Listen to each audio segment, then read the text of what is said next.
So good morning again, everybody, and welcome. Today, as I said, we have kind of a teaser for our 7-week program, something to whet the appetite. We are starting a book this coming Sunday, and for the following 7 weeks, called Is Your God Big Enough, Close Enough, You Enough? And that's going to be the focus of these next several weeks. It's really all about vision, and it's all about perspective. Which reminded me of this man who had been very busy, and he decided just to lay on the ground for a little while. And so he was looking up at the sky, and he was noticing all these cloud formations, and one of them sort of made him think of God. And so he decided to talk to God, and he said, God, how long is 1,000,000 years? Can you give me some sense of that? And God answered, he said, in my frame of reference, 1,000,000 years, it's just like a minute. So the man took that in for a moment, and then he asked, so how much is $1,000,000? What does that feel like? And again, God answered and said, well, for me, it's like a penny. So he was mulling over that perspective, and he said, God, can I have a penny? And God answered, sure, in a minute.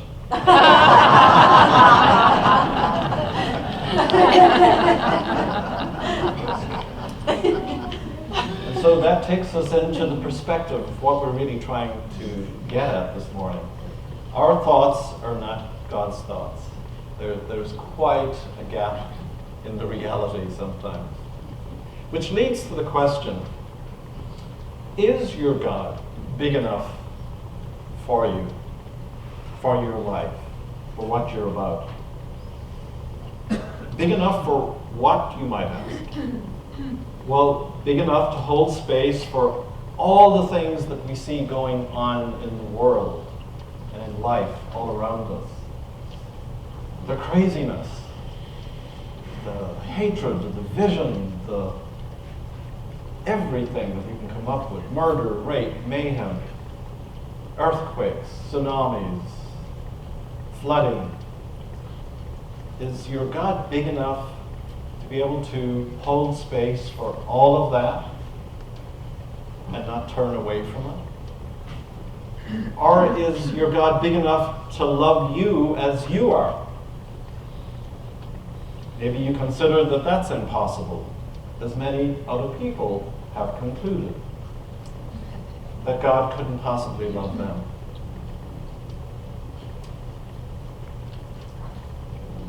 So I have a new toy. Dennis and I were just on a trip on the East Coast. We were in Boston, and we went to the Mary Baker Eddy Church, Foundation Church for Christian Science. And right next door is the Mary Baker Eddy Library. And the building is called the Map Area.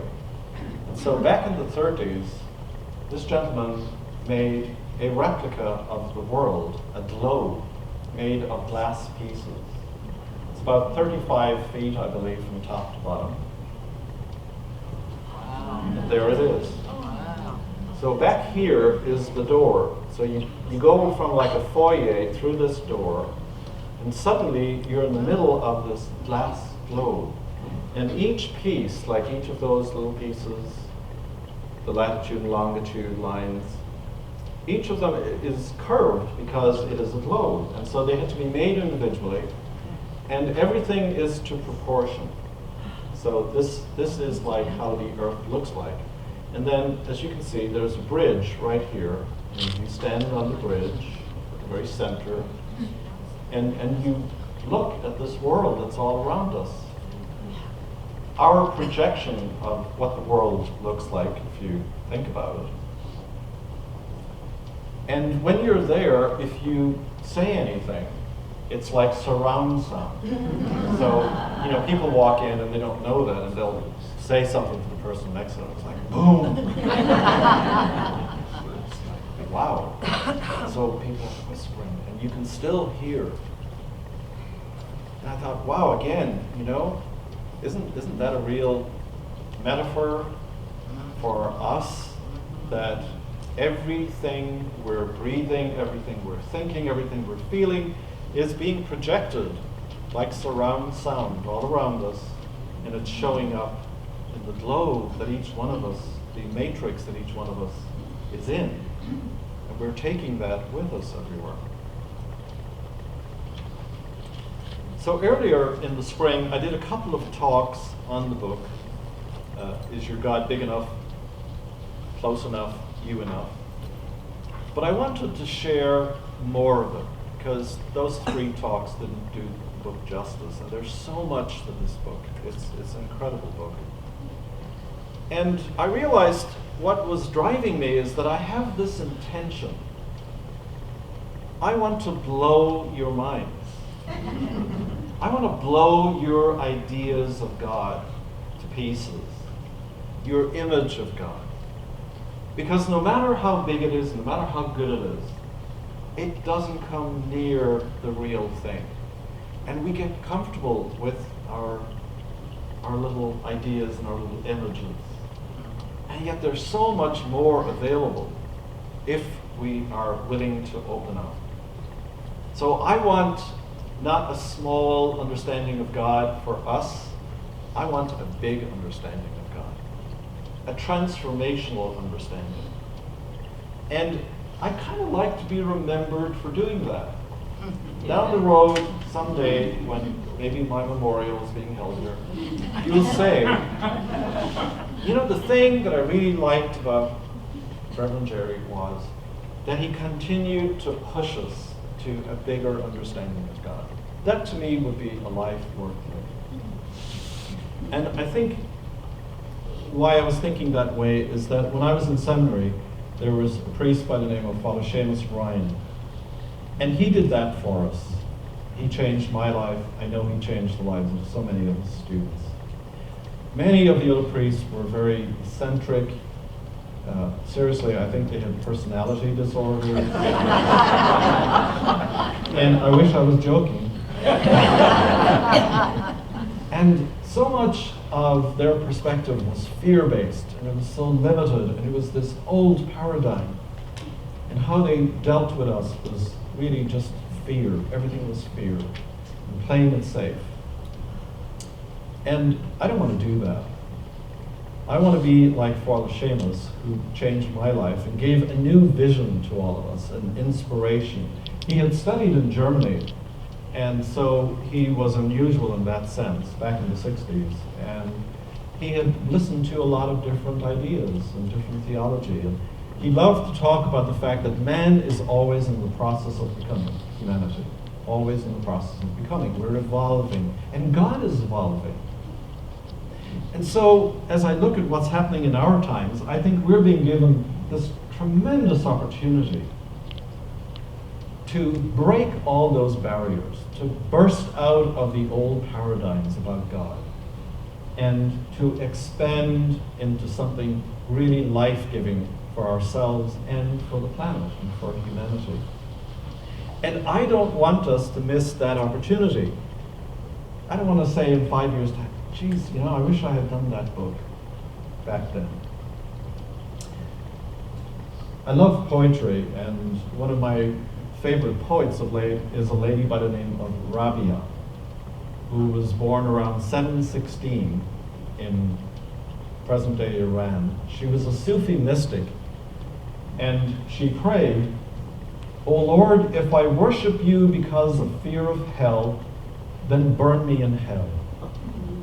If I worship you because I desire paradise, then exclude me from paradise. But if I worship you for yourself alone, then deny me not your eternal beauty."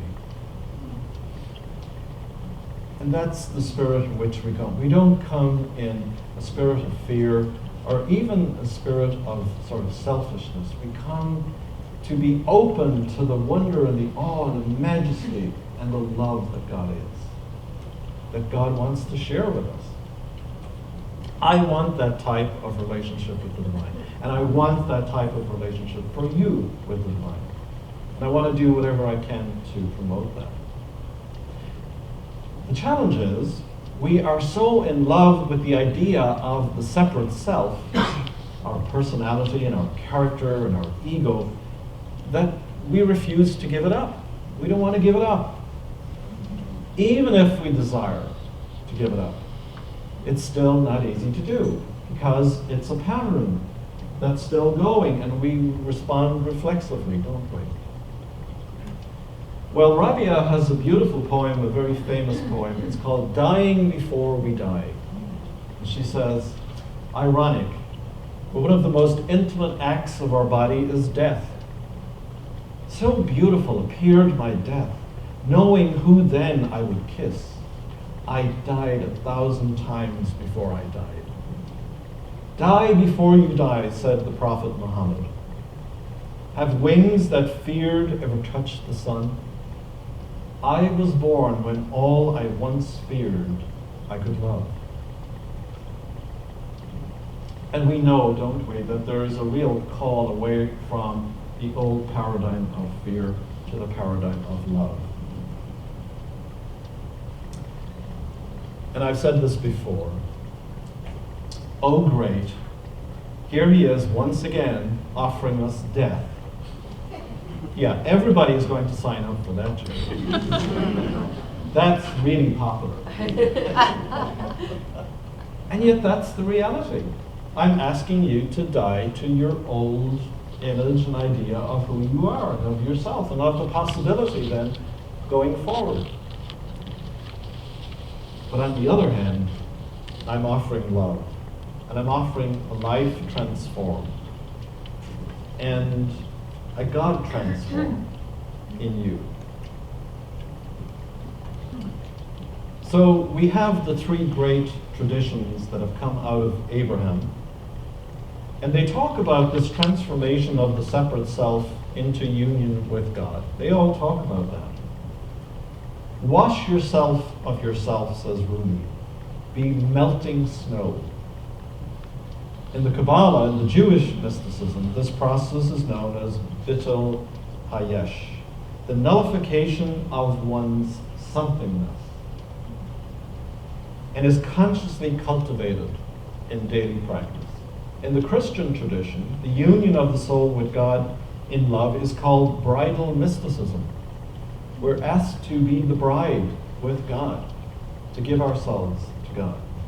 And in Sufism, it is Fana, where the soul attains complete unity with Allah.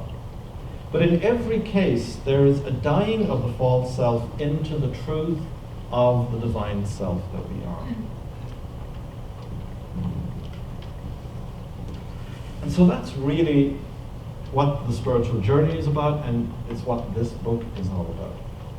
And so the question we have to ask ourselves, are you willing to die to your limited self ideas, feelings, etc.? Are you willing to become aware of those reactions that are reflexive, that just come up? Are you willing to pay attention and open your mind to another way of being? It strikes me that most of us want a God that is like a photo. We just want it to be static. We want it to be the same always, so that when we go to pray or when we go to be with God, here's this true, tried, tested image that we're familiar with, we're comfortable with. A static image, if you will, a limited image of God, which doesn't allow for the fact that God's relationship with each one of us is always evolving. And in that sense, God is evolving too. Instead, God is a video, a high definition, moving, flowing, evolving, changing, dynamic, offering different insights, a different relationship all the time. And most of us kind of want a one-down relationship with God. You know, we want God to be more in control, more powerful. Again, it's very fear-based. It's what we were taught. And in the history of theology and of the church, we were given this very static Trinity image of God. Father, Son, Holy Spirit. Very concretized. But the book is offering us a totally reworked, revamped idea of the Trinity. And it is offering us a same level relationship with God, not a one down. We're on the same level of God as God. And that's what God is asking of us and offering us. But of course, it calls for more responsibility on our part, doesn't it? It calls for us to step up because we're the ones who have put ourselves down. We're being invited to step back up to the plate, if you will. And many people don't want that. It's not popular. Because it puts a lot of power in our hands, and we're afraid of power. But it gives us the gift of creativity. That's what God wanted from day one. God wanted to say, here's dynamite. Go play it. Do something with it. It's that powerful, it's that creative. What do you want to do with your life? Yesterday I was driving in the car and I had the radio on, and there was a line in a song that just jumped right out of me. It said, I don't want to pray to a God I don't believe in. Wow. I thought, how long in our lives were we praying to a God that we did not want to believe in, that we didn't believe in? And for how long were we afraid to give that up?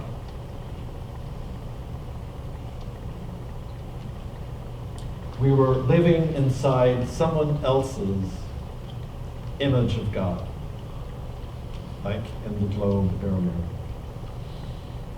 A few years ago, I came across something that I started to use as my email signature. It said, be the God you want to see in the world. If you ever received an email from me here at church, that's the tagline at the end. Be the God you want to see in the world. Start living from that. Embody it. Take it on. What's your highest image of God that you could come up with?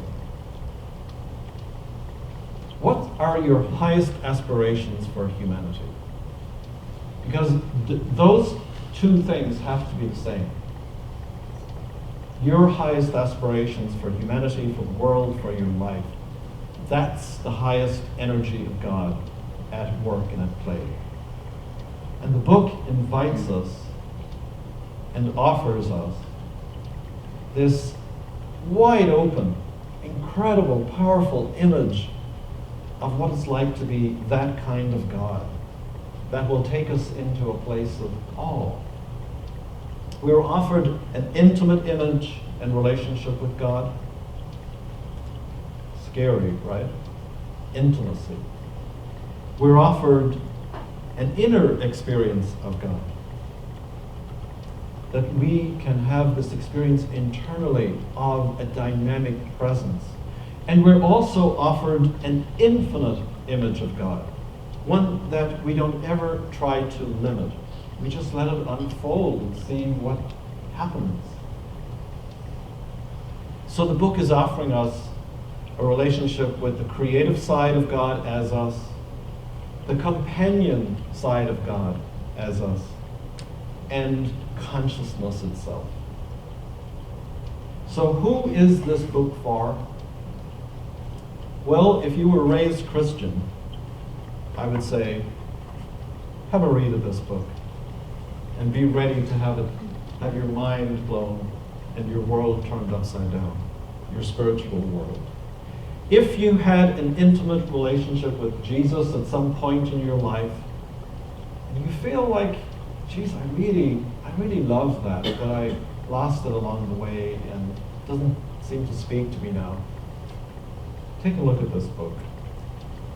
If you've been disillusioned with religion or God or Jesus, or someone in your family who's in that boat, someone looking for a new, bigger, expanded God that works for the times that we live in these scientific times, this is a book for you or for them. Do you know anyone who you could maybe give this book to as a gift? I would really recommend it. It's for family and friends, ourselves, of course, hurt by religion, by sexism, by the way that gender was introduced into this idea of God. Male clergy, all of this stuff, everything is discussed in here. And we're going to study the first 2 sections of the book in the 7th week starting next Sunday. And then I'm hoping that in the spring we'll take on the final section of the book for 7 weeks leading up to Easter.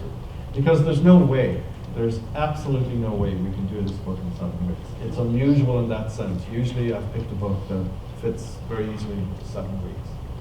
This is packed with incredible stuff. And it offers a healing for our souls and for any damage done in the name of God or by religion. And the beauty of all that then is that we can be this first wave of a new type of religion. And in a sense, unity is already that for many of us. But there's a lot of healing. There's nuances, and there's layers to so much of what we've experienced in the past that we can still unpack and heal. And the beauty of this book is, it's written by Reverend Paul Smith in Kansas City, and he's a Methodist minister. And you would read this and think, well, this was written by a Unity minister. So what it says to me is that across the board, these ideas that are already within Unity are beginning to percolate in other places. People are coming to the same conclusions. And in it, he offers us a way to talk about God, a way to talk to God, and a way to experience ourselves as God. Those are really the 3 aspects of Trinity, but they're put in a much more understandable way, a way that we can get into. And certainly in the groups, because we have these home groups, we have groups here at the church, you study the book, you come together, you can share your experience. You can share what your past experience was, you can share about how this is really blowing your mind. And you can do that together. So why do we need a God that is big enough, close enough, and you enough? Well, let me quote from what he writes. He says, we need a God that is big enough for our minds. Big enough to expand and challenge our minds and then to push us beyond our limited thinking. Many people have a sort of a big God, but a cosmic-sized, kindly version of Santa Claus, living somewhere up there, the man upstairs, or the cosmic watchmaker. These versions of a big God are not nearly big enough for the modern thinking and reflecting creatures we have become. Many thinking people reject the God of Christianity because that God is not big enough for this modern world of billions of galaxies whirling in dark matter quarks and bosons. We need a God that is big enough to embrace science and then go beyond it to what science cannot answer. And he says we need a God close enough for our hearts. We are relating creatures. We are communal at our core. We are born needing at least one other person to survive. And all our lives we need others to not only survive, but to thrive. This is a powerful paragraph. A God who is relatable is crucial to us as communal creatures. If your God is not close enough, then that God will not be profoundly transforming in your life. If your God is not close enough, then it will not be a transformative relationship. And he says that asks the question, is the universe a friendly place? That's the fundamental question that's being asked there. Being in a relationship with a God who has a borderline personality disorder does not invite closeness. And so we're being invited to trust, to a new relationship of trust with a better, bigger God. And then he says, we need a God, us enough, to be our deepest self-identity. Are we eternal souls, star people, the infinite, present, and finite human form? If we are divine creatures made in the image of God, then we must know that all the richness and the depth of the ultimate reality is deep within us. Knowing our deepest eternal self is crucial as evolving human beings. No problem can be solved from the same level of consciousness that created it. So we must be people of a higher consciousness, people who are not afraid of their divine identity. Many Christians keep trying to make Christianity work in their lives, but who or whatever Father, Son, and Spirit are does not appear to relate to who they are deep inside. They may believe they are made in the divine image of God, but that has little to do with the image they have of themselves, the reality of their inner lives. If you resonate with this, then perhaps you are ready to find a God who is you enough.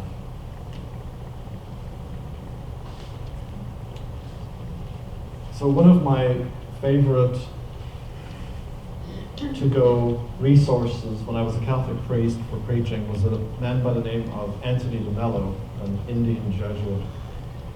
And he had collected all of these incredible stories from Hinduism and Buddhism and Christianity, and he had this way of just speaking through the truth through these stories. And so one of his stories, well, it's not his, but one he used, is called the Salt Doll. And it brings us back to the theme that I talked of earlier, of dying. A salt doll journeyed for thousands of miles over land until it finally came to the sea. It was fascinated by this strange moving mass, quite unlike anything it had ever seen before. "Who are you?" said the salt doll to the sea. The sea smilingly replied, "Come in and see." So the doll waded in. The further it walked into the sea, the more it dissolved until there was only very little of it left. Before that last bit dissolved, the doll exclaimed in wonder, "Now I know what I am." So I'm encouraging us to be brave, to step into the water, not to be afraid. We're just going to expand in who we think we are and in our experience of ourselves. And so for our meditation this morning, we're going to do an eyes open meditation. As you know, in Christianity, the cross has been a symbol, and for many Christians, the sign of the cross. And so Reverend Paul came up with a new sort of a sign of the cross, if you want to call it that. And it involves hand gestures that speak to the three aspects of the God that we're now looking at in this book. And so the first hand position is this one. So I invite you to just hold your hands like that. And this is the God, the infinite God, the God beyond me, in whom I live, move, and have my being. This is the God beyond us, in whom we live, move, and have our being. Then the next position is one that we're all familiar with from childhood, probably, the praying hands. Two together. God beside me, you are always with me. That's the intimate, the relationship aspect of God. The Son, if you want to call it that. And then the third one. The inner experience of God. God being me. I am the light of the world. God being us, we are the light of the world. A very simple prayer practice that you can incorporate in the program over the next 7 weeks and hopefully beyond. Again, a very embodied way of expanding our sense of the infinite God, the intimate God, and the inner God. So I invite you, of course, to sign up for the groups. I believe there's a group in Lake Wildwood, it's just not on there, so if you want to sign up for that group, put your name on there, we'll get the information to you. And books are available in the bookstore. I've said that, without a doubt, this is the best book I've read in 50 years in terms of spirituality and religion, particularly Western, religion. So I invite you to study it on your own if you can't be part of a group, but we would love to have you in the groups.